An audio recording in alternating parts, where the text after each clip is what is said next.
ಅನ್ನುವ ಮಾತಿಗೆ ಅನೇಕರು ಅನೇಕ ರೀತಿಯಲ್ಲಿ ನಿರೂಪಣೆ ಮಾಡಿದ್ದಾರೆ.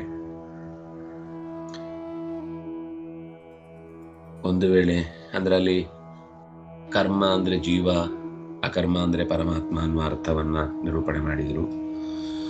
ಅದಕ್ಕೆ ಕಾರಣವನ್ನು ಕೂಡ ನಿರೂಪಣೆ ಮಾಡಿದರು. ಮಹಾಭಾರತದಲ್ಲಿ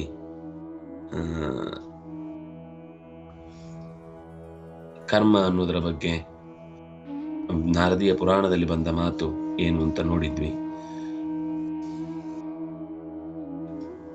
ತಿಳುವಳಿಕೆ ಕರ್ಮ ಮಾಡಲಿಕ್ಕೆ ಯೋಗ್ಯ, ಆದ್ರಿಂದಾಗಿ ಅವನನ್ನ ಕರ್ಮ ಅಂತ ಕರೀತಾರೆ. ವಿಧಿ ನಿಷೇಧಗಳಿಗೆ ಹೇಳಿ. ಅದು ಗೊತ್ತಾಯ್ತು. ನಹ ಅಂದ್ರೆ ಮತ್ತಃ ಎನ್ನುವ ಅರ್ಥ ಅಂತ ಗೊತ್ತಾಯ್ತು ಸರ್. ಆದ್ರೆ ಈಗ ನಾವೀಗ ಸಂಸ್ಕೃತದಲ್ಲಿ ನೋಡುವಾಗ ನಹ ಎನ್ನುವಂಥದ್ದು ದ್ವಿತೀಯ ವಿಭಕ್ತಿ ಚತುರ್ಥಿ ಷಷ್ಠಿಗೆ ಬಳಸೋದಲ್ವಾ ಸರ್? ಹೌದು ಹೌದು, ಹೆಚ್ಚಾಗಿ ಪಂಚಮಿಗೆ ಸಹ ಬಳಸ್ತೇವೆ. ಅಂದ್ರೆ ಅದು ಇಲ್ಲಿ ಆ ಅರ್ಥದಲ್ಲಿ ಇಟ್ಕೊಳ್ಬೇಕು ಅಂತ ಆಚಾರ್ಯರು ಪಂಚಮ್ಯರ್ಥೆ ಷಷ್ಠಿ,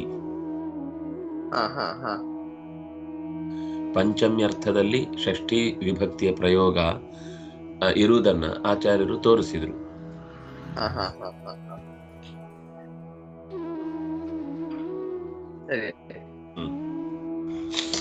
ಸಪ್ತಸು ಪ್ರಥಮ, ಷಟ್ಸು ದ್ವಿತೀಯ ಅಂತ ಬೇರೆ ಬೇರೆ ನಿಯಮಗಳು ಇರುವಂತೆ ಇದು ಕೂಡ ಪಂಚಮ್ಯರ್ಥದಲ್ಲಿ ಷಷ್ಠಿಯ ಪ್ರಯೋಗದ ರೂಪವನ್ನು ತೋರಿಸಿದ್ದು.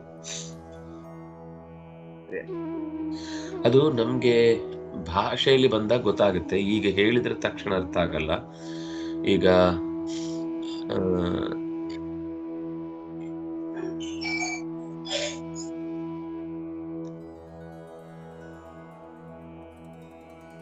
ನೀರು ಬಳಸಿ, ಮಿತವಾಗಿ ನೀರು ಬಳಸಿ, ಮಿತವಾಗಿ ನೀರನ್ನು ಬಳಸಿ ಅಂತ ಅರ್ಥ. ಮರ ನೆಡಿ, ಮರವನ್ನು ನೆಡಿ ಅಂತ ಅರ್ಥ. ಆದ್ರೆ ಅದು ಪ್ರಥಮ ವಿಭಕ್ತಿಯಲ್ಲಿ ಕಾಣುತ್ತೆ. ದ್ವಿತೀಯ ಅರ್ಥದಲ್ಲಿ ಪ್ರಥಮ ವಿಭಕ್ತಿಯ ಪ್ರಯೋಗ ಅಲ್ಲಿ ಗೊತ್ತಾಗುತ್ತೆ.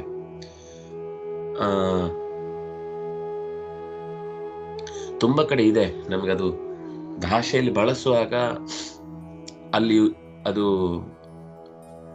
ಸಹಜವಾಗಿ ಪ್ರಶ್ನೆ ಬರಲ್ಲ. ಆದ್ರೆ ಈ ತರ ಇಲ್ಲಿ ಬಂದಾಗ ಅದು ಕನ್ಫ್ಯೂಸ್ ಉಂಟಾಗುತ್ತೆ. ನಹ ಅನ್ನುವುದನ್ನ ನೀವು ಮತ್ತಃ ಅಂತ ಅರ್ಥ ಮಾಡಿದ್ರಲ್ಲಿ ಪಂಚಮಿ ಹೇಗ್ ಬಂತು ಅಂತ, ಅದು ಷಷ್ಠಿ ಪ್ರಯೋಗ ಅನ್ನೋದು ಪಂಚಮಿ ಅರ್ಥದಲ್ಲಿ ಅನ್ನೋದಕ್ಕೆ ಇನ್ನೊಮ್ಮೆ ಪ್ರಸಂಗ ಬಂದಾಗ ನೆನಪಾದ್ರೆ ಹೇಳ್ತೇನೆ, ಈಗ ತಕ್ಷಣ ನೆನಪಾಗ್ತಿಲ್ಲ. ಅದಕ್ಕೋಸ್ಕರ, ಅದಕ್ಕಾಗಿ, ಅದರ ದೆಸೆಯಿಂದ ಅನ್ನೋ ಈ ಬೇರೆ ಬೇರೆ ಅರ್ಥ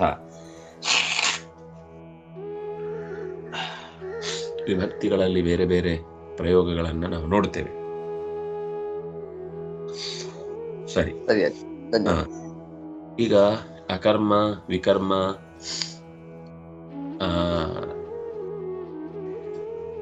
ಕರ್ಮ ಅಂದ್ರೆ ವಿಹಿತ ಕರ್ಮ. ಅಶ್ರದ್ಧೆಯಿಂದ ವಿಹಿತ ಕರ್ಮ ಮಾಡಿದ್ರು ಕೂಡ ಅದು ಅಕರ್ಮವೇ ಆಗ್ಬಿಡುತ್ತೆ, ನಿಷ್ಫಲ ಕರ್ಮ ಆಗುತ್ತೆ. ಆದ್ರಿಂದ ಅದು ಅಕರ್ಮ ಅಂತಾನೆ ಲೆಕ್ಕ. ಇನ್ನು ಧ್ಯಾನದಲ್ಲಿದ್ದವನ ಕರ್ಮ ಅಕರ್ಮ ಇದು ವಿಹಿತ ಕರ್ಮವೇ ಆಗಿರುವುದರಿಂದಾಗಿ ಅದು ಕೂಡ ಕರ್ಮವೇ ಅಂತ ಪ್ರಸಂಗ. ಅಂದ್ರೆ ಧ್ಯಾನದಲ್ಲಿ ಅವನು ವಿಕರ್ಮ ಮಾಡುವುದಿಲ್ಲ, ಅಕರ್ಮ ಮಾಡುವುದಿಲ್ಲ. ಅಂದ್ರೆ ಅಕರ್ಮ ಅಂದ್ರೆ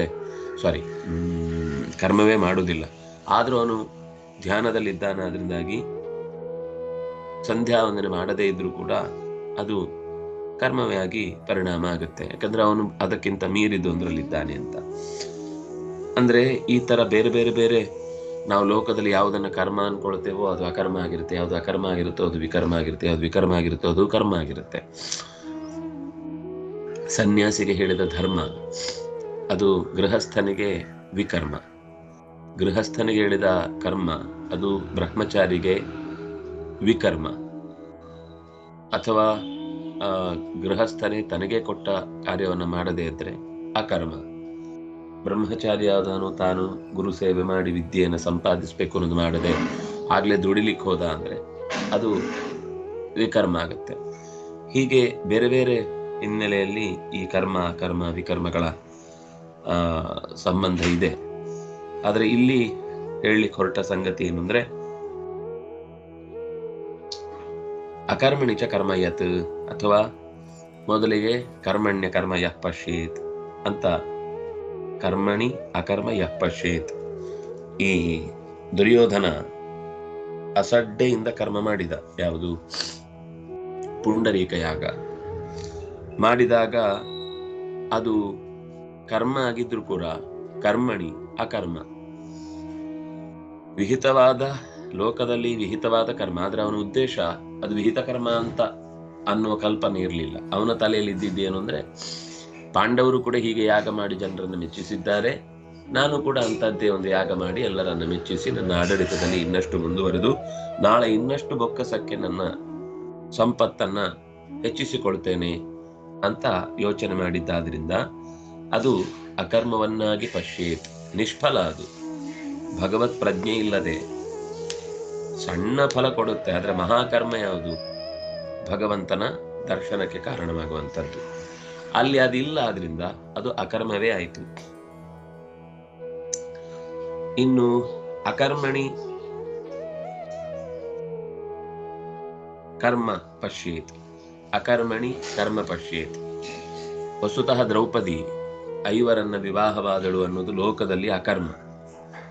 ಆದ್ರೆ ಅವರ ಒಳಗೆ ಇರುವಂತಹ 5 ಜೀವಗಳಿಗೆ, ಅಂದ್ರೆ ವಸ್ತುತಃ 5ರಲ್ಲಿ 4 ಅವರು ಕಾರ್ಯ ನಿರತರಾದವರು. ಅದರಲ್ಲಿ ಪಾರ್ವತಿ ವಿಶ್ರಾಂತಿಯಲ್ಲಿರ್ತಾಳೆ, ಯಾಕೆಂದ್ರೆ ಅಶ್ವತ್ಥಾಮನಿಗೆ ವಿವಾಹ ಇಲ್ಲ ಅನ್ನುವ ಕಾರಣಕ್ಕಾಗಿ. ಅಂದ್ರೆ ನಾನು ಏನ್ ಹೇಳಲಿಕ್ಕೆ ಹೊರಟೆ ಅಂದ್ರೆ, ಸ್ವಲ್ಪ ನಾವು ತಲೆ ಖರ್ಚು ಮಾಡಿ ಗೀತೆಯನ್ನ ಗಮನಿಸಿದ್ರೆ ಇಡೀ ಮಹಾಭಾರತದ ಅನೇಕ ಘಟನೆಗಳು ಈ ಪದ್ಯದ ಅಥವಾ ಇಡೀ ಗೀತೆಯ ಬೇರೆ ಬೇರೆ ಪದ್ಯದ ಪ್ರಾತ್ಯಕ್ಷಿಕೆಗಳಾಗಿ, ಸಮೀಕ್ಷೆಗಳಾಗಿ, ವಿಮರ್ಶೆಗೆ ಒಳಪಡುವ ಮಾತುಗಳಾಗಿ ನಮ್ಮ ಕಣ್ಣು ಮುಂದೆ ಕಾಣುತ್ತೆ. ಅದು ಕೇವಲ ಒಂದು ಸೆಂಟೆನ್ಸ್ ಅಲ್ಲ, ಅದು ಅನುಭವದಿಂದ ಪಕ್ವವಾದ ಘಟನೆಯ ತಿಳಿ ಸಾರ, ರಸಭೂತವಾದ ರಸಗಟ್ಟಿ. ಹಾಗಾಗಿ ಅಂತಹ ಸಾಮಾಜಿಕವಾಗಿ ಅಕರ್ಮ ಅಂತ ಅನಿಸಿದ ದ್ರೌಪದಿಯ ವಿವಾಹ ವೇದವ್ಯಾಸರು ದ್ರುಪದನಿಗೆ ತೋರಿಸಿಕೊಟ್ರು, ಇದು ಕರ್ಮ, ಇದು ಮಾಡಲೇಬೇಕಾದ್ದು, ನೀನ್ ಮಾಡಬೇಕು. ಅಲ್ಲಿ ಅವರು ಸ್ಪಷ್ಟ ಹೇಳಿದ್ದಾರೆ ಕೂಡ, ದೇವಭೋಗವನ್ನ ಮನುಷ್ಯರಲ್ಲಿ ಚಿಂತಿಸಬಾರದು, ಮತ್ತು ದ್ರೌಪದಿಯ ವಿವಾಹ ಅನ್ನೋದು ಲೋಕಕ್ಕೆ ಯಾವುದೇ ರೀತಿಯಾದ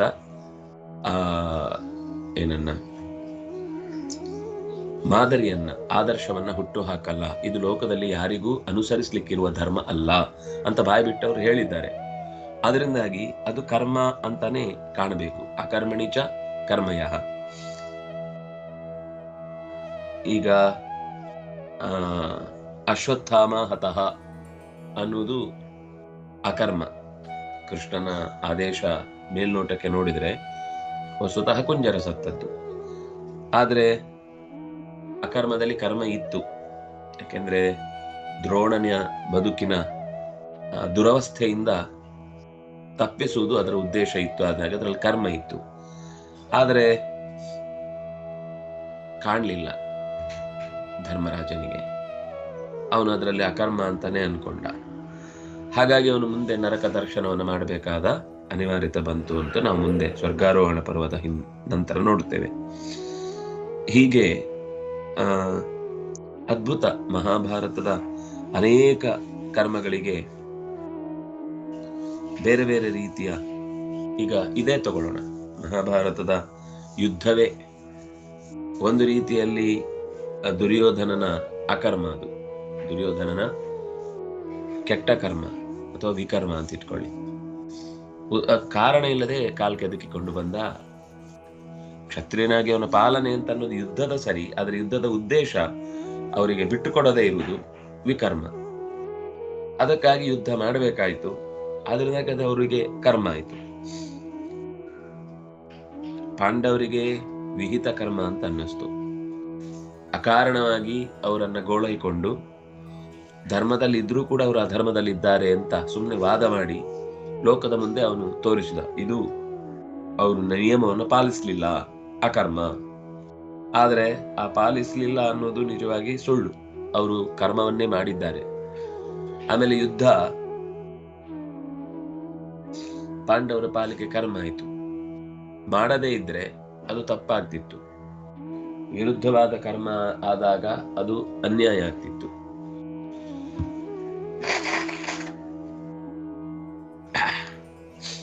ಹಾಗಾಗಿ ಹೊರನೋಟಕ್ಕೆ ಕರ್ಮ, ಕೆಲವೊಮ್ಮೆ ಒಳನೋಟಕ್ಕೆ ಅಕರ್ಮ, ಕೆಲವೊಮ್ಮೆ ಹೊರನೋಟಕ್ಕೆ ಅಕರ್ಮ, ಒಳಗಿನಿಂದ ಗಮನಿಸಿದ್ರೆ ಅದು ಕರ್ಮ ಅನ್ನುವ ಇಂಥ ನೂರಾರು ಘಟನೆಗಳನ್ನು ನಾವು ಈ ಚಿಂತನೆಯಲ್ಲಿ ಕಾಣ್ಲಿಕ್ಕೆ ಬರುತ್ತೆ. ಇನ್ನೊಂದು ಅಂಶವನ್ನು ನಾವು ಗಮನಿಸಬೇಕಾದದ್ದು, ಕರ್ಮಣ್ಯ ಕರ್ಮ ಯಃ ಪಶ್ಯೇತ್. ನಾನು ಎಲ್ಲ ಮಾಡ್ತಾ ಇದ್ದೇನೆ ಅಂತ ಅನ್ಕೊಂಡಾಗಲೂ ವಸ್ತುತಃ ಅಲ್ಲಿ ನನ್ನ ಶಕ್ತಿಯ ಪ್ರಯೋಗ ಏನೂ ಇಲ್ಲ. ನಾನು ಮಾಡ್ತಾ ಇದ್ದೇನೆ ಅಂತ ಅನ್ಕೊಂಡ್ರು ಅದು ನಾನು ಬೇಡ ಅಂದ್ರೂ ಆಗ್ತಿತ್ತು. ಹಾಗಾಗಿ ನಾನಿಲ್ಲಿ ಏನೂ ಅಲ್ಲ, ಸ್ವತಂತ್ರ ಅಲ್ಲ ಅಂತ ಹೊರಗೆ ನಿಲ್ಲುವುದು ಅಕರ್ಮ.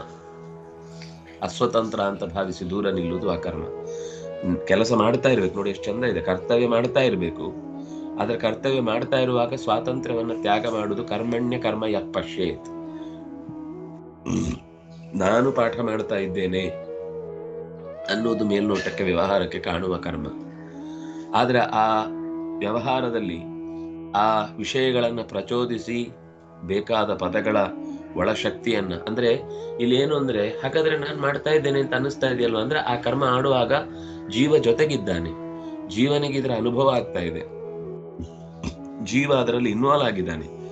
ಆದ್ರೆ ಮಾಡಿಸ್ತಾ ಇರುವಂಥದ್ದು ಅದು ನಾಭಿಯಿಂದ ಗಾಳಿ ಗಂಟಲಿಗೆ ಬಂದು ಧ್ವನಿಪೆಟ್ಟಿಗೆಯ ಮೇಲೆ ಕೂತು ಅಷ್ಟರಲ್ಲಿ ಮಾಡಬೇಕಾದ ಕಣ್ಣಿನಿಂದ ವಿಷಯವನ್ನು ಗ್ರಹಿಸಿದ ಶ್ಲೋಕವನ್ನ ಮನಸ್ಸಿನಲ್ಲಿ ತಂದುಕೊಂಡು ಈ ಹಿಂದೆ ಕಿವಿಯಲ್ಲಿ ಬೇರೆ ಸಂದರ್ಭದಲ್ಲಿ ಕೇಳಿದ ವಿಷಯಗಳಿಗೆ ಆ ಮಾತಿನಲ್ಲಿ ಬರುವ ಅನುಭವದ ಬೇರೆ ಬೇರೆ ಪ್ರಕಾರಗಳನ್ನು ಎತ್ತಿ ಮನಸ್ಸಿನಲ್ಲಿ ಅದಕ್ಕೆ ಈ ಹಿಂದೆ ಶಾಸ್ತ್ರದಲ್ಲಿ ಕೇಳಿದ, ನೋಡಿದ, ಮುಟ್ಟಿದ, ಓದಿದ ಅನೇಕ ಸಂಗತಿಗಳಿಂದ ಉತ್ತರವನ್ನ ಹುಡುಕಿ ಕೆಳಗೆ ಇರುವ ಪದಗಳಿಗೆ ಸರಿಯಾದ ಪದಾರ್ಥ ಏನು ಅಂತ ಗಮನಿಸಿ ಅದಕ್ಕೆ ಸರಿಯಾದ ಯೋಗ್ಯವಾದ ಅನುಕೂಲಕರವಾದ ಅರ್ಥವಾಗಬಹುದಾದ, ಅರ್ಥ ಆದ್ಮೇಲೂ ಅದನ್ನ ಗಮನಿಸಿ ನೆನಪಿಟ್ಕೊಳ್ಳಿಕ್ಕೆ ಸಂತೋಷ ಕೊಡುವ ಘಟನೆಗಳನ್ನ ಸೇರಿಸಿ ಆಡುವ ಮಾತಿಗೆ ಮನಸ್ಸು ರೆಡಿಯಾಗಿ ಅದನ್ನ ಮೆಸೇಜ್ ಅನ್ನ ಗಂಟಲಿಗೆ ಕಳಿಸುತ್ತೆ.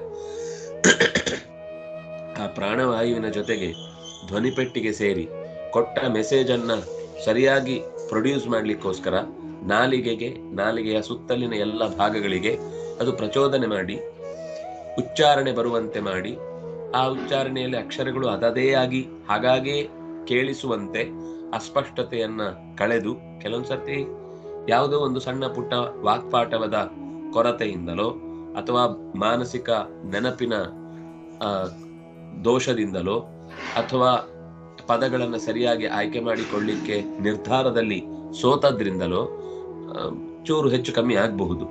ಆದರೆ ಒಳಗಿನಿಂದ ಅಷ್ಟು ಕೆಲಸ ಆಗುವಾಗಲೂ ಒಂದೂ ಕಡೆಯಿಂದ ಆ ಫೈಲ್ನಲ್ಲಿ ಪದಗಳನ್ನು ತೆಗೆಯುವುದಾಗಲಿ, ಅರ್ಥಗಳನ್ನ ಹೆಕ್ಕಿ ಕೊಡುವುದಾಗಲಿ, ಹಳೆಯ ಘಟನೆಗಳನ್ನ ಎತ್ತಿ ಇಡುವುದಾಗಲಿ, ಅದಕ್ಕೆ ಸರಿಯಾದ ಪದಗಳನ್ನು ಬಳಸುವುದಾಗಲಿ, ಅಕ್ಷರಗಳ ಉಚ್ಚಾರಣೆಯ ನಾಲಿಗೆ ಅಲ್ಲಲ್ಲಿ ಬಡಿದು ಅದದೇ ರೀತಿಯಾದ ಧ್ವನಿಗಳು ಹೊರಡುವುದಾಗಲಿ, ಇದು ಯಾವುದು ನಮ್ಮ ಕೈಯಲ್ಲಿಲ್ಲ. ವಸ್ತುತಃ ಅಕರ್ಮ. ಆದ್ರೆ ನನಗೆ ತಲೆಯಲ್ಲಿ ಏನಿರ್ತದೆ, ನಾನು ಪಾಠ ಮಾಡ್ತಾ ಇದ್ದೇನೆ ಅಂತ ತಲೆಯಲ್ಲಿ ಇದ್ದಿರುತ್ತೆ. ಹಾಗೆ ಯಾರು ಆ ಕರ್ಮ ಆಗುವಾಗಲೂ ಪ್ರತಿಯೊಂದು ದೇಹದ ಚಟುವಟಿಕೆ ಇರಬಹುದು, ಕಣ್ಣಿನ ನೋಟ ಇರಬಹುದು, ಆಡುವ ಮಾತಿರಬಹುದು, ಬರುವ ವ್ಯಕ್ತಿಗಳಿರಬಹುದು, ಪಾತ್ರಗಳಿರಬಹುದು, ಅಲ್ಲಿ ಬಂದ ಸಿಚುವೇಶನ್ಗೆ ಸರಿಯಾಗಿ ಈ ಶ್ಲೋಕ ಕೂಡುವಂತೆ ತಕ್ಷಣ ನೆನಪಾಗಿ ಅದನ್ನ ಹೇಳಲಿಕ್ಕೆ ಪ್ರಚೋದನೆ ಸಿಗುವುದಿರಬಹುದು. ಇದರಲ್ಲಿ ಯಾವುದರಲ್ಲೂ ನಮ್ಮ ಪ್ರಯತ್ನ ಇಲ್ಲ. ಎಲ್ಲ ಒಂದು ಟೇಪ್ ರೆಕಾರ್ಡರ್ ಅಲ್ಲಿ ಹಾಕಿ ತೆಗೆದಿಟ್ಟ ಹಾಗೆ ಬರ್ತಾ ಇರುತ್ತೆ. ತಲೆಯಲ್ಲಿ ಏನಿರುತ್ತೆ ಅಂದ್ರೆ ಮಾಡ್ತಾ ಇದ್ದೇನೆ ಅಂತ ಇರುತ್ತೆ. ವಸ್ತುತಃ ಕರ್ಮಣಿ ಅಕರ್ಮ ಯಃ ಪಶ್ಯೇತ್. ಅಕರ್ಮಣಿ ಚ ಕರ್ಮಯ. ಪರಮಾತ್ಮನ ವಿಷಯಕ್ಕಾಗುವಾಗ ಅವನು ವಸ್ತುತಃ ಇದ್ಯಾವ ಕೆಲಸದಲ್ಲೂ ಕೂಡ ನನಗೆ ಇಂಥದ್ದೊಂದು ಫಲ ಬರಬೇಕು ಅಂತ ನಿರೀಕ್ಷಿಸಿ ಕೂತವನಲ್ಲ. ಅವನಿಗೆ ಇದು ಯಾವುದು ಕೂಡ ಬೇಕಿಲ್ಲ. ಹಾಗಿದ್ರು ಎಲ್ಲ ಕೆಲಸಗಳ ಕರ್ತೃತ್ವ ಅವನಲ್ಲಿದೆ ಅಂತ ಯಾರು ಪಶ್ಯೇತ್ ಕಾಣುತ್ತಾನೋ, ತನ್ನಲ್ಲಿ ಸ್ವಾತಂತ್ರ್ಯ ಇಲ್ಲ ಅಂತ ಭಾವಿಸಿ ಕರ್ಮ ಮಾಡುವಾಗಲೂ ಅವನೇ ಮಾಡ್ತಾ ಇದ್ದಾನೆ ಅನ್ನೋ ಎಚ್ಚರಿಯಿಂದ ಬದುಕುವುದು, ಎಲ್ಲ ಅವನೇ ಮಾಡ್ತಿರುವಾಗಲೂ ಮಾಡುವ ಯಾವ ಕರ್ಮಕ್ಕೂ ಕೂಡ ಫಲವನ್ನ ಪಡೆಯದೆ ಅಕರ್ಮನಾಗಿ ನಿಂತಿದ್ದಾನೆ ಅಂತನೂ, ಅಥವಾ ಕರ್ಮ ಮಾಡದೆ ಅಂದ್ರೆ ಕರ್ಮ ಮಾಡಿಯೂ ಫಲವನ್ನ ನಿರೀಕ್ಷಿಸದೆ ಫಲರಹಿತನಾಗಿ ನಮಗೆ ಅವನು ಮಾಡ್ತಾ ಇರೋದು ಯಾವತ್ತೂ ಕಾಣಲ್ಲ, ಊಹಿಸುವುದಷ್ಟೇ ಎಲ್ಲ ಕಡೆ ನಾವು ಅವನಿಂದನೇ ಆಯ್ತು ಅಂತ.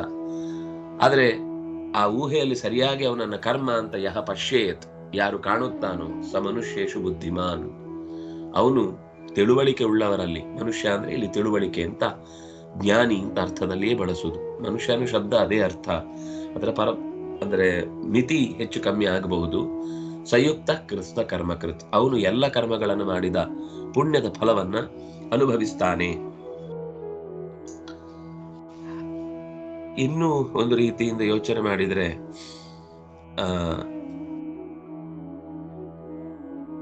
ನಮ್ಗೆ ಸಂಬಂಧಪಟ್ಟಿದೆ. ಈಗ ಒಂದು ಹೇಳಿದೆ, ನಾನು ಕರ್ಮ ಮಾಡ್ತಾ ಇರ್ಬೇಕಾದ್ರೂ ಕೂಡ ಅಲ್ಲಿ ನನ್ನ ಸ್ವಾತಂತ್ರ್ಯ ಇಲ್ಲದೆ ನನ್ನನ್ನು ನಾನು ನಿರೀಕ್ಷಿಸುವುದು ಅಂತ. ಇನ್ನೊಂದು, ನಾನು ಅಲ್ಲಿ ಪ್ರಯತ್ನ ಮಾಡದೇ ಇದ್ರು ಅಕರ್ಮಣಿ ಅಂದ್ರೆ ನನ್ನ ಪ್ರಯತ್ನ ಹಾಕದೆ ನಾನು ಸುಮ್ಮನೆ ಒಬ್ಬ ದೂರ ನಿಂತು ವೀಕ್ಷಕನಾಗಿ ಗಮನಿಸಿದ್ರು ಇಡೀ ಜಗತ್ತಿನಲ್ಲಿ ಕರ್ಮ ನಡೀತಾ ಇರುತ್ತೆ. ನಾವನ್ಕೊಳ್ಳೋದು ನಾವಿದ್ದದ್ರಿಂದಲೇ ಇದೆಲ್ಲ ಆಯ್ತು ಅಂತ. ಆದ್ರೆ ಯಾರು ತಾನು ಅಲ್ಲಿ ಇಲ್ಲದೆ ಇದ್ರು ಆ ಕೆಲಸ ನಡೀಬೇಕು ಅಂತಿದ್ರೆ ಅದು ನಡೆಯುತ್ತೆ ಅಂತ ಭಾವಿಸಿ ತನ್ನನ್ನು ಹೊರಗಿಟ್ಟು ಕೂಡ ಯಾರು ಘಟನೆಯನ್ನು ನೋಡಿಕೊಂಡು ಆ ಪ್ರಕರಣ ನಡೆಯುತ್ತೆ ಅಂತ ಅನುಸಂಧಾನ ಮಾಡ್ತಾನೋ, ಅಂದ್ರೆ ಇದು ಉದಾಸೀನದ ಅಥವಾ ಬೇಜವಾಬ್ದಾರಿತನದ ಅಥವಾ ತಪ್ಪಿಸಿಕೊಳ್ಳಿಕ್ಕೆ ಉಪಾಯ ಅನ್ನೋ ದೃಷ್ಟಿಯಿಂದ ಹೇಳಿದ್ದಲ್ಲ. ಎಲ್ಲಿ ನಾನೇ ಮಾಡ್ತಾ ಇದ್ದೇನೆ ಅಂತ ನಮಗೆ ಅನ್ನಿಸಿಯೂ ಇರುತ್ತೆ, ಅಲ್ಲಿಯೇ ಈ ಕೆಲಸ ನಾನು ಒಂದು ಇನ್ಸ್ಟ್ರೂಮೆಂಟ್ ಅಂತ ಭಾವನೆ ಬರಬೇಕಷ್ಟೇ ಹೊರತು ನಾನು ಇಲ್ಲದೆ ಇದ್ರೆ ಈ ಕರ್ಮವೇ ಜಗತ್ತಲ್ಲಿ ಯಾರು ಮಾಡ್ಲಿಕ್ಕೆ ಆಗ್ತಿರ್ಲಿಲ್ಲ ಅನ್ನುವ ದುರ್ಭಾವನೆ ಬರಬಾರದು ಅನ್ನುವ ಅರ್ಥದಲ್ಲಿ ಹೇಳಿದ್ದು. ನಾನಿಲ್ದೇ ಇದ್ರೆ ಯಾರು ಮಾಡ್ತಾರೆ ಬಿಟ್ಬಿಡಿ ಇಂತ ಬೇಜವಾಬ್ದಾರಿತನವೋ ಅಥವಾ ಇನ್ನೊಬ್ಬರ ಹೆಗಲಿಗೆ ನಮ್ಮ ಜವಾಬ್ದಾರಿಯನ್ನು ಹೊರಿಸಿ ನಾವು ತಪ್ಪಿಸಿಕೊಳ್ಳುವ ಎಡವಟ್ಟುತನವೋ ಅದರ ಬಗ್ಗೆ ಹೇಳ್ತಾ ಇಲ್ಲ. ಅಕರ್ಮಣಿಚ ಕರ್ಮಯ, ಅಕರ್ಮ ಅಂತಂದ್ರೆ ನಾನು ಇಲ್ದೇ ಇದ್ರು, ನಾನು ಅನ್ನುವ ಒಬ್ಬ ವ್ಯಕ್ತಿ ಇಲ್ಲಿ ಯಾವುದೇ ಕಾರ್ಯದಲ್ಲಿ ತೊಡಗದೇ ಇದ್ರು ಜಗತ್ತು ನಡೀತಾ ಇರುತ್ತೆ. ಜಗತ್ತಿಗೆ ಸ್ವಲ್ಪ ಏನೋ ವ್ಯತ್ಯಾಸ ಮಾಡ್ಕೊಳ್ಬಹುದು.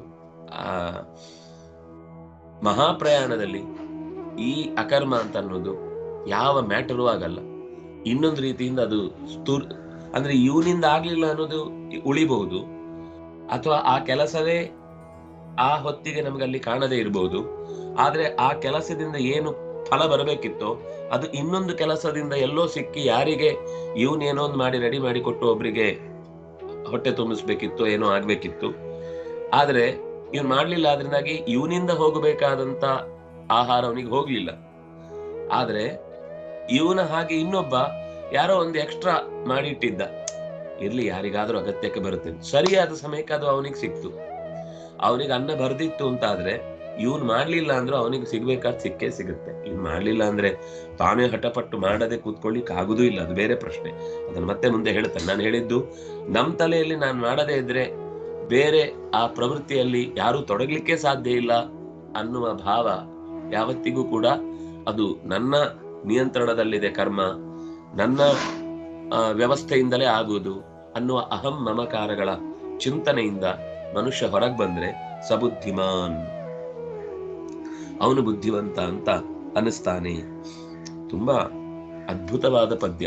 ಎಷ್ಟು ವಿಸ್ತಾರ ಮಾಡಿದ್ರು ಅದರ ಹಿನ್ನೆಲೆಯಲ್ಲಿ ಆಚಾರ್ಯರ ಮಾತುಗಳಲ್ಲಿ ಹೊಸತನ ತೆರೆದುಕೊಳ್ತಾ ಹೋಗ್ತಾ ಇರುತ್ತೆ. ಹಾಗಾಗಿ ಮನುಷ್ಯ ಆಗ್ಬೇಕು ಅಂತಂದ್ರೆ ಸ್ವಲ್ಪ ಬುದ್ಧಿ ವಿವೇಚನೆಯನ್ನ ಉಪಯೋಗಿಸ್ಬೇಕು.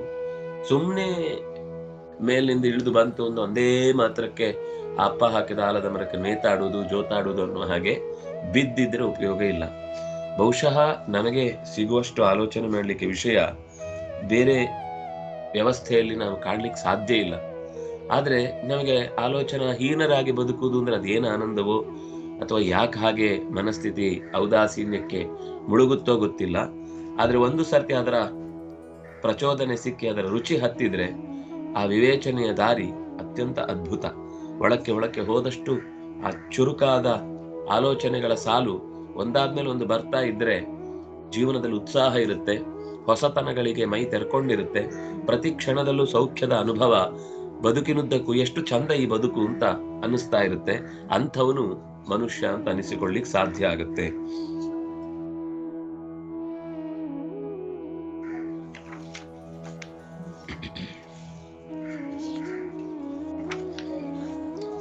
ಮುಂದಿನ ಶ್ಲೋಕಕ್ಕೆ ನಾವು ಹೋಗುವುದಾದ್ರೆ,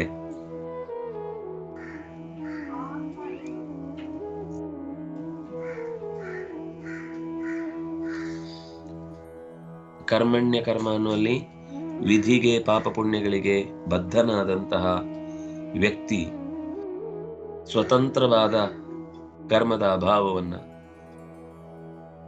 ಭಗವಂತನಿಗೆ ಅಧೀನವಾದ ಕರ್ಮದ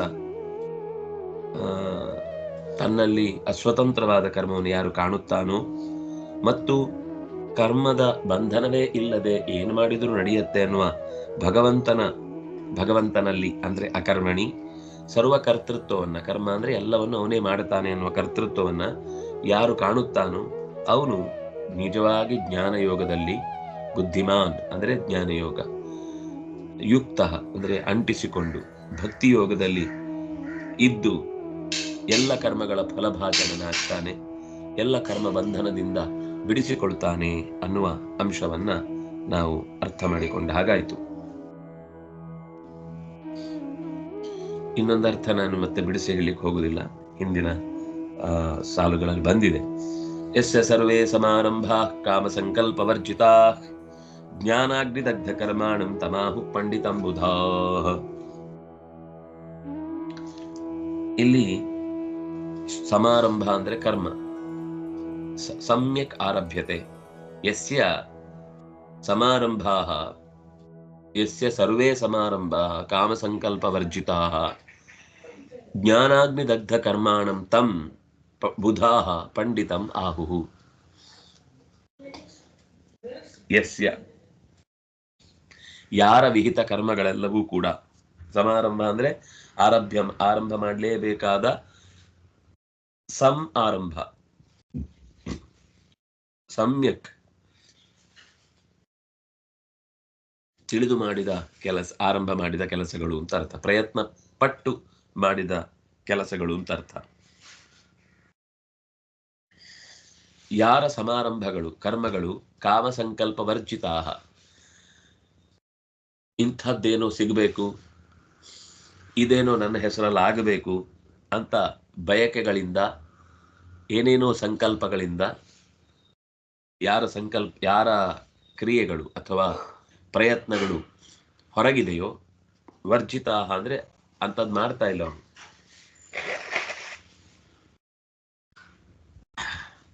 ಕಾಮ ಸಂಕಲ್ಪ ವರ್ಜಿತಾ ಅಂತಹ ಜ್ಞಾನಾಗ್ನಿ ದಗ್ಧ ಕರ್ಮಾಣ, ಅದಕ್ಕೆ ಸಮಾರಂಭ ಶಬ್ದ ಬಳಸಿದ್ದು ಹಿಂದೆ.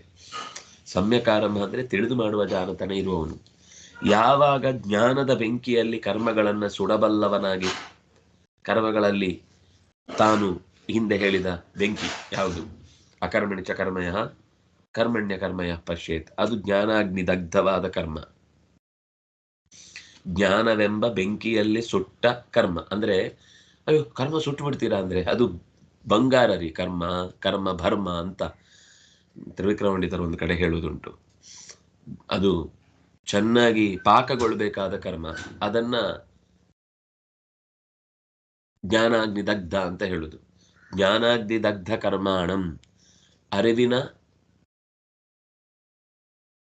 ಕಿಡಿಯ ಮೂಸೆಯಲ್ಲಿ ಸುಟ್ಟು ಹೊರಕ್ಕೆ ಬಂದ ಅಪ್ಪಟ ಅಪರಂಜಿ ಚಿನ್ನದಂತಿರುವ ಬಂಗಾರದಂತಹ ಮನುಷ್ಯನನ್ನು ಬುಧಾಹ ಪಂಡಿತಂ ಆಹುಹು, ಅವನನ್ನು ಬುಧಾಹ ತಿಳಿದವರು ವಿಷ್ಣು ಸ್ತುತಿಯಲ್ಲಿ ಬಂದ ಮಾತು, ಹೌದು. ಬುಧಾಹ ತಿಳಿದವರು, ಪಂಡಿತಂ ಆಹುಹು ಅವನನ್ನು ಪಂಡಿತ ಅಂತ ಗುರುತಿಸ್ತಾರೆ. ಜ್ಞಾನಾಗ್ನಿ ದಗ್ಧ ಕರ್ಮಾಣಂ ತಂ ಪಂಡಿತಾಹ ಬುಧಾಹ ಪಂಡಿತಂ ಆಹುಹು. ಯಾರ ಕ್ರಿಯೆಗಳು, ಬೇಡವಾದ ಬಯಕೆಗಳು ಅಥವಾ ಫಲದ ನಿರೀಕ್ಷೆಗಳನ್ನು ತೊರೆದಿರ್ತಾವೋ ಅಂತಹ ಅರಿವಿನ ಬೆಂಕಿಯ ಮೂಸೆಯಲ್ಲಿ ಚೆನ್ನಾಗಿ ಪಳಗಿ ಸುಟ್ಟ ಕೊಳೆಗಳನ್ನೆಲ್ಲ ಕಳಕೊಂಡು ಅಪ್ಪಟ ಅಪರಂಜಿಯಾದಿ ಆಗುವ ಮನಸ್ಥಿತಿಯಲ್ಲಿ ಯಾರು ಕರ್ಮಗಳನ್ನು ಕಳಚಿಕೊಂಡು ಹೊರಕ್ಕೆ ಬರ್ತಾನೋ, ಅದು ಕರ್ಮ ಕಳಚಿಕೊಂಡು ಬರುವುದು ಅಂದರೆ ಅದರಲ್ಲಿ ಸ್ವಲ್ಪ ಮನುಷ್ಯನಿಗೆ ಅಂಟಿ ಹಿಂದೆ ಕೇಳ್ಕೊಂಡು ಹೋಗೋ ಒಂದಿಷ್ಟು ಅವ್ಯವಸ್ಥೆ ಇದೆ. ಅದು ತೆಗೆದ್ರೆ ಇನ್ನು ಉಳಿದ ಕರ್ಮ ಇಷ್ಟ ಪುಣ್ಯ ಅಂತ ಒಂದಿಷ್ಟು ಕರ್ಮದ ಭಾಗ ಇರುತ್ತೆ, ಅದು ಅಪ್ಪಟ ಅಪರಂಜಿ. ಉಳಿದಿದ್ದೆಲ್ಲ ಮತ್ತೆ ಸಂಸಾರಕ್ಕೆ ಎಳೆದೊಯ್ಯುವ ಭಾಗಗಳ ಕರ್ಮ ಎಲ್ಲ ಸುಟ್ಟು ಹೋಗುತ್ತೆ. ಅದು ಸುಟ್ಟು ಹೋಗಬೇಕು. ಜ್ಞಾನಾಗ್ನಿ ದಗ್ಧ ಕರ್ಮ ಅಂಥವನನ್ನು ಜ್ಞಾನಿಗಳು ಪಂಡಿತ. ಪಂಡಿತ ಅಂದರೆ, ಪಂಡ ಅಂದರೆ ಸಂಸ್ಕೃತದಲ್ಲಿ ಪಡಿಗತವು ಅನ್ನುವ ಧಾತುವಿನಿಂದ ಹುಟ್ಟಿದ್ದು ಜ್ಞಾನ ಅಂತ ಅರ್ಥ. ಅವನನ್ನು ನಿಜವಾಗಿ ತಿಳಿದವನು ಅಂತ ಕರೀತಾರೆ ಅಂತ. ಅಂದ್ರೆ ಹಿಂದೆ ಕರ್ಮವಾದ ಬಗ್ಗೆ ಏನು ಹೇಳಿದ್ರೋ ಅದರದ್ದೇ ವಿಸ್ತಾರ. ಏತದೇವ ಪ್ರಪಂಚಯತಿ. ಹಿಂದೆ ಹೇಳಿದ ಕರ್ಮ ಅಕರ್ಮ ವಿಕರ್ಮದ ಒಂದು ನಡುವಿನ ಅಂತರ ಅಥವಾ ಅದರ ಮತ್ತಷ್ಟು ವಿವರವನ್ನು ತಿಳಿಯುವುದಕ್ಕೇನೆ ಈ ಪದ್ಯ ಹೊರಟಿದೆ. ಯಸ್ಯ ಸರ್ವೇ ಸಮಾರಂಭ ಅಂತ ಮುಂದೆ 5 ಪದ್ಯಗಳು ಕೂಡ ಕರ್ಮದ ಬಗ್ಗೆನೆ ಇನ್ನಷ್ಟು ವಿವರಗಳನ್ನು ಅದು ಕೊಡ್ತಾ ಹೋಗುತ್ತೆ. ಜ್ಞಾನಾಗ್ನಿ ದಗ್ಧ ಕರ್ಮ ಅಂದರೆ ಹಿಂದೆ ಹೇಳಿದ ಶ್ಲೋಕ ಕರ್ಮಣ್ಯ ಕರ್ಮಯ ಪಶ್ಯೇತ್ ಅಕರ್ಮಣಿ ಚ ಕರ್ಮಯ ಅನ್ನೋದು ಒಂದು ದೊಡ್ಡ ಜ್ಞಾನದ ಏನಂತಾರೆ, ನಿಗಿ ಕೆಂಡದಿಂದ ಕೊದಿಯುವ ಕೊಪ್ಪರಿಗೆ ಯಾರು ಅಲ್ಲಿಂದ ಎದ್ದು ಬರ್ತಾನೋ ಅಥವಾ ಅಂಥ ಬೆಂಕಿಯನ್ನು ಹೊತ್ತುಕೊಂಡು ಎಲ್ಲ ಕರ್ಮಗಳನ್ನ ಅದರಲ್ಲಿ ಸುಟ್ಟುಕೊಂಡು ಹೊರಗೆ ಬರ್ತಾನೋ ಅವನು ಪಂಡಿತ. ಜ್ಞಾನಾಗ್ನಿ ಅಂತ ಇಲ್ಲಿ ಹೇಳಿದ್ರು. ಆ ಜ್ಞಾನಾಗ್ನಿ ಯಾವುದು ಅಂದರೆ ಕರ್ಮಣ್ಯ ಕರ್ಮಯ ಪಶ್ಯೇತ್ ಅಕರ್ಮಣಿ ಚ ಕರ್ಮಯ ಎಂಬ ಜ್ಞಾನದ ಬೆಂಕಿ. ಅದೇನು ಅಂತ ನಾವು ಹಿಂದೆ ನೋಡಿದ್ವಿ. ಅದಿಲ್ಲದೆ ನಾವು ಯಾವ ಕರ್ಮದಲ್ಲಿ ಇರುವ ಕೊಳೆಯನ್ನು ಪೂರ್ತಿಯಾಗಿ ಕಳಚಿಕೊಳ್ಳಿಕ್ಕಾಗುವುದಿಲ್ಲ. ನಾನು ಮಾಡ್ತಾ ಇದ್ದೇನೆ ಅಂತನ್ನುವಾಗಲೂ ನಾನು ಮಾಡ್ತಾ ಇದ್ದೇನೆ ಎನ್ನುವ ದುರಭಿಮಾನವನ್ನು ಬಿಟ್ಟು ಬದುಕುವುದು ಒಂದು.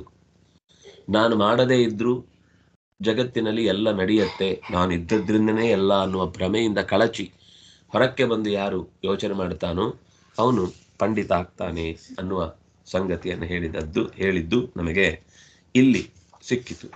ತ್ಯಕ್ತ್ವಾ ಕರ್ಮಫಲ ಸಂಗಂ ನಿತ್ಯತೃಪ್ತೋ ನಿರಾಶ್ರಯ ಕರ್ಮಣ್ಯಭಿಪ್ರವೃತ್ತೋಪಿ ನೈವ ಕಿಂಚಿತ್ ಕರೋತಿ ಸ.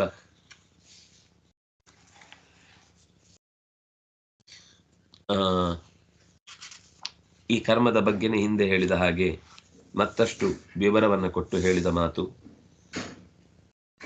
ಕರ್ಮ ಫಲವನ್ನ ತೊರೆದು ಅದರಲ್ಲಿ ಆಸೆಯನ್ನ ಬಿಟ್ಟು ನಿತ್ಯ ತೃಪ್ತನಾದವನು, ಯಾರ ಹಂಗಿನಲ್ಲೂ ಇರಲಿಕ್ಕೆ ಬಯಸದವನು,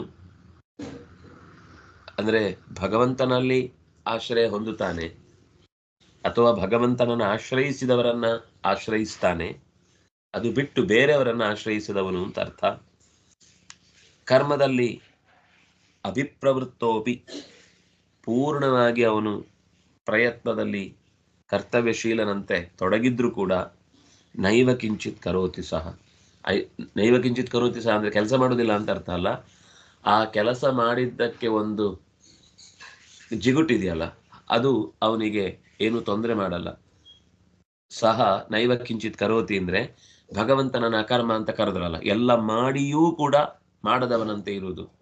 ಹಾಗೆ ಇವನನ್ನು ಕೂಡ ಯಾವುದೇ ಕೆಳಕ್ಕೆ ಎಳೆಯುವ ಭಾರದ ಕಲ್ಲುಗಳ ತೂಗಾಟ ಕಾಡುವುದಿಲ್ಲ, ಕೆಳಕ್ಕೆ ಎಳೆಯುವುದಿಲ್ಲ. ಸ್ವರ್ಗ ನರಕಗಳ ಚಕ್ರದಲ್ಲಿ ಆತ ಸಿಲುಕುವುದಿಲ್ಲ. ಅಲ್ರಿ, ಸ್ವರ್ಗ ನರಕ ಅಂತ ಸ್ವರ್ಗವನ್ನು ಸೇರಿಸ್ಬಿಟ್ರಲ್ಲ. ಹೌದು, ಸ್ವರ್ಗವು ಕೂಡ ಒಂದು ರೀತಿ ಬಂಧಕವೇ, ಒಂದು ರೀತಿ ಅಲ್ಲ ಬಂಧಕವೇ. ಆ ಸ್ವರ್ಗಕ್ಕೆ ಹೋದ್ರೂ ಕೂಡ ಮತ್ತೆ ಅವನು ವಾಪಸ್ಸು ಆ ಉಳಿದ ಪುಣ್ಯಗಳನ್ನು ಅನುಭವಿಸಲಿಕ್ಕೆ ಭೂಮಿಗೆ ಹೋದಾಗ ಇನ್ನಷ್ಟು ದುಷ್ಟ ಕರ್ಮಗಳಾಗುವುದರಿಂದ ಮತ್ತೆ ನರಕಕ್ಕೆ ಹೋಗ್ಬೇಕಾಗತ್ತೆ. ಈ ಚಕ್ರ ಕಂಟಿನ್ಯೂ ಆಗ್ತಾನೆ ಇರುತ್ತೆ. ತನ್ನ ನಿಜವಾದ ಗುರಿ ಏನಿದೆ, ಭಗವದ್ ದರ್ಶನ, ಭಗವತ್ ಪ್ರಾಪ್ತಿ, ಆ ಪ್ರಾಪ್ತಿಗೆ ಇದೇ ತಡೆಗೋಡೆ. ಅಲ್ಲಿಗೆ ಹೋಗ್ಲಿಕ್ಕೆ ಕೋರ್ಟಲ್ಲಿ ಮತ್ತೆ ಬೆಂಚ್ ಮೇಲೆ ಬರುತ್ತೆ, ಕೆಳಗೋಗುತ್ತೆ. ಇನ್ಯಾರು ಪಿಟಿಷನ್ ಹಾಕ್ತಾರೆ, ಕೆಳಗೋಗುತ್ತೆ. ಮುಗಿಯುವುದೇ ಇಲ್ಲ.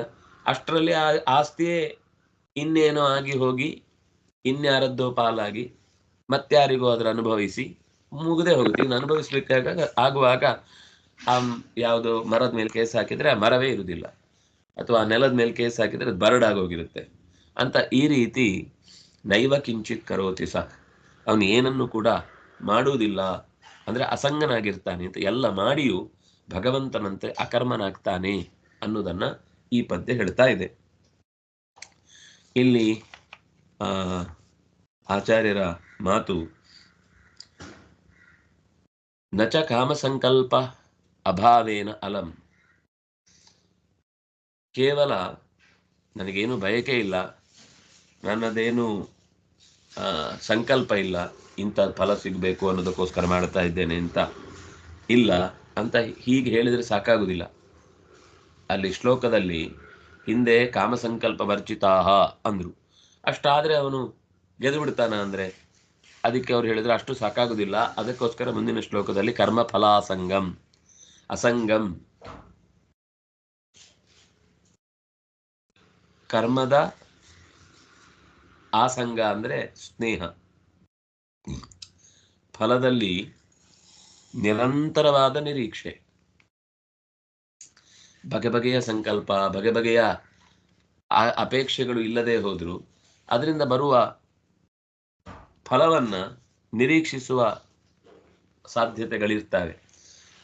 ಇನ್ನೂ ಉದ್ದೇಶ ಮಾಡಲಿಲ್ಲ ಅಂದ್ರು ಫಲ ಬಂದಾಗ ಇದು ಬರುತ್ತೆ ನಂಗೆ ಗೊತ್ತಿತ್ತು, ಅದಕ್ಕೇನೆ ಇದನ್ನು ನಾನು ಹೀಗೆ ಮಾಡಿದ್ದು, ಸಂಕಲ್ಪ ಮಾಡಿರಲಿಲ್ಲ, ಆಸೆ ಪಟ್ಟಿರಲಿಲ್ಲ, ಆದರೆ ಇದೇ ಬರುತ್ತೆ ಅಂತ ಗೊತ್ತಿತ್ತು, ಬಂದದ್ದು ಒಳ್ಳೇದಾಯಿತು, ಇದು ನಂದೇ, ನಾನು ಮಾಡಿದ ಕೆಲಸಕ್ಕೆ ಫಲ ಬರಲೇಬೇಕಲ್ಲ ಅಂತ. ಈ ರೀತಿ ಅದರ ಆ ಸ್ನೇಹವೂ ಕೂಡ ಒಂದು ರೀತಿ ಅವನನ್ನು ಮತ್ತೆ ಇನ್ನೊಂದು ಸರ್ತಿ ಸಂಕಲ್ಪಗಳಿಗೆ ಅಥವಾ ಬಯಕೆಗಳಿಗೆ ತೆರೆದಿಡುವ ಕೆಟ್ಟ ಅವಕಾಶಗಳು ಇರ್ತವೆ. ಆದ್ರಿಂದಾಗಿ ಅದೂ ಕೂಡ ಫಲದ ನಿರೀಕ್ಷೆಯೂ ಕೂಡ ಇಲ್ಲದೆ ತ್ಯಕ್ತ್ವಾ ಕರ್ಮ ಫಲಾಸಂಗಂ ನಿತ್ಯ ತೃಪ್ತ, ನಿರಂತರ ತೃಪ್ತಿಯಿಂದ ಇರುವವನಾಗಿ,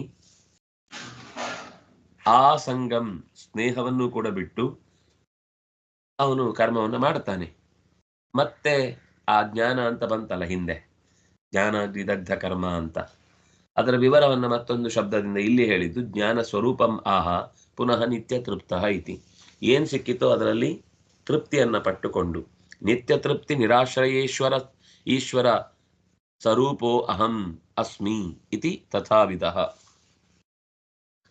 ನಿತ್ಯ ತೃಪ್ತ ಮತ್ತು ನಿರಾಶ್ರಯನಾದ ಭಗವಂತನ ಸಮಾನವಾದ ರೂಪದಿಂದ ಕೂಡಿದ ಪ್ರತಿಬಿಂಬ ನಾನು ಅಂತ ಅವನು ನಿತ್ಯ ತೃಪ್ತೋ ನಿರಾಶ್ರಯ. ವಸ್ತುತಃ ಪೂರ್ತಿ ನಿತ್ಯ ತೃಪ್ತನಾಗ್ಲಿಕ್ಕೆ ಸಾಧ್ಯ ಇಲ್ಲ. ಇವನು ನಿತ್ಯ ತೃಪ್ತ ಆಗುದು ಹೇಗೆ? ಇವನೇ ಯಾರನ್ನು ಆಶ್ರಯಿಸದೆ ಬದುಕುವುದು ಹೇಗೆ?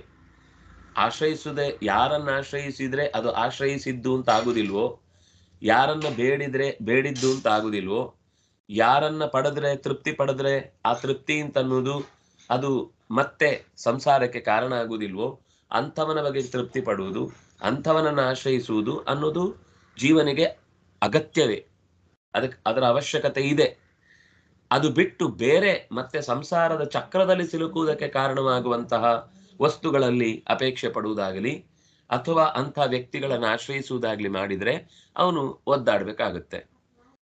ಯಾರು ನಿತ್ಯ ತೃಪ್ತನಾದ ನಿರಾಶ್ರಯನಾದ ಯಾರನ್ನು ಆಶ್ರಯಿಸದೇ ಇರುವ ಪರಮಾತ್ಮನ ಪಡಿಯಚ್ಚು ಅಂತ ಭಾವಿಸಿ ಸ್ವರೂಪೋ ಅಸ್ಮಿ, ನಾನು ಅವನಿಗೆ ಸಮಾನವಾದ ಅದೇ ರೀತಿಯಾದ ಜ್ಞಾನಾನಂದಮಯವಾದ ರೂಪವನ್ನು ತೊಟ್ಟಿದ್ದೇನೆ. ಅಂದ್ರೆ ಸ್ವಲ್ಪ ಪ್ರಮಾಣದಲ್ಲಿ ನನ್ನಲ್ಲೂ ನಿತ್ಯ ತೃಪ್ತಿ ಬರಬೇಕು, ಸ್ವಲ್ಪ ಪ್ರಮಾಣದಲ್ಲಿ ಬೇರೆ ಯಾರನ್ನೂ ಆಶ್ರಯಿಸದ ಒಂದು ಅಂದ್ರೆ ನಿನ್ನನ್ನು ಆಶ್ರಯಿಸುವುದು ಅನ್ನೋದು ಆಶ್ರಯಿಸಿದ್ದೇ ಅಲ್ಲ. ನಾವು ಕೆಲವೊಮ್ಮೆ ಹೇಳುದಿಲ್ವ, ಇದೆಲ್ಲ ಬೇಡಿದ್ದೇ ಅಲ್ಲ, ಇದೆಲ್ಲ ಕೇಳುವುದೇ ಅಲ್ಲ, ಇದೆಲ್ಲ ನೀವು ಮಾಡ್ಬೇಕಾದ, ಇದು ನಿಮ್ಮ ಹಕ್ಕು ಅಂತ ಕೆಲವೊಂದು ಸರ್ತಿ ನಾವು ಕೆಲವರು ನಮ್ಮ ಹತ್ರ ಅಯ್ಯೋ ನಿಮ್ಮ ಹತ್ರ ಹೇಗೆ ಕೇಳುದು ಅಂತ ಯೋಚನೆ ಮಾಡ್ತಾ ಇದ್ವಿ ಅಂತ ಹೇಳ್ತೀವಲ್ಲ. ನೀವು ಕೃಷ್ಣ ಗುರುಗಳ ಹತ್ರ ಬಂದು ಗುರುದಕ್ಷಿಣೆ ಅಂತ ಕೇಳಿದಾಗ ಅವರು ಬೇಡ ಹೇಳ್ತಾರೆ.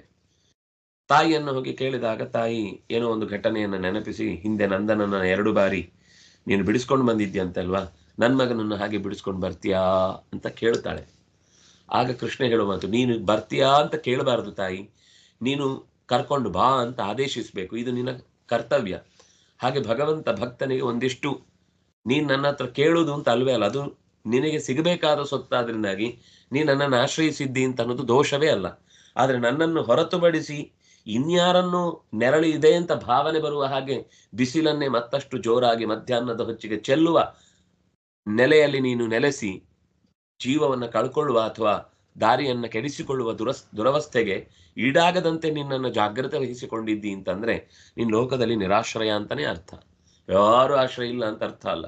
ನಾನು ಆಶ್ರಯ ಇದ್ದೇ ಇರ್ತೇನೆ, ಬೇರೆದನ್ನು ಆಶ್ರಯಿಸುವ ದುಸ್ಥಿತಿ ನಿನಗೆ ಬಾರದೇ ಇರಲಿ ಅನ್ನುವಷ್ಟು ಪ್ರಜ್ಞೆ ನೀನಲ್ಲಿ ಜಾಗೃತವಾದರೆ ಅಂತಹ ವ್ಯಕ್ತಿತ್ವವುಳ್ಳ ಭಗವಂತನ ಪ್ರತಿರೂಪ ನಾನು ಅಂತ. ರೂಪಂ ರೂಪೋ ಪ್ರತಿರೂಪೋಪಭೂವ ಅಂತ ಶ್ರಾದ್ದದಲ್ಲಿ ಮಂತ್ರ ಹೇಳ್ತಾರೆ. ಆದರೆ ಯಾಕೆ ಹೇಳ್ತೇವೆ ಅಂತ ಗೊತ್ತಿಲ್ಲ. ಇದು ವೇದಗಳಲ್ಲಿ ಜೀವನನ್ನು ಪರಿಚಯಿಸಲಿಕ್ಕೋಸ್ಕರ ಬಂದಂತಹ ಭಗವಂತ ಅನೇಕ ರೂಪಗಳನ್ನ ತೊಟ್ಟು ಜೀವರಲ್ಲಿಯೂ ಅಂತಹ ತಾಕತ್ತನ್ನು ಇಟ್ಟು ಅವನಿಗೆ ಮುಂದಿನ ಪ್ರವೃತ್ತಿಯಲ್ಲಿ ತೊಡಗಲಿಕ್ಕೆ ಶಕ್ತಿಯನ್ನು ಕೊಡ್ತಾನೆ.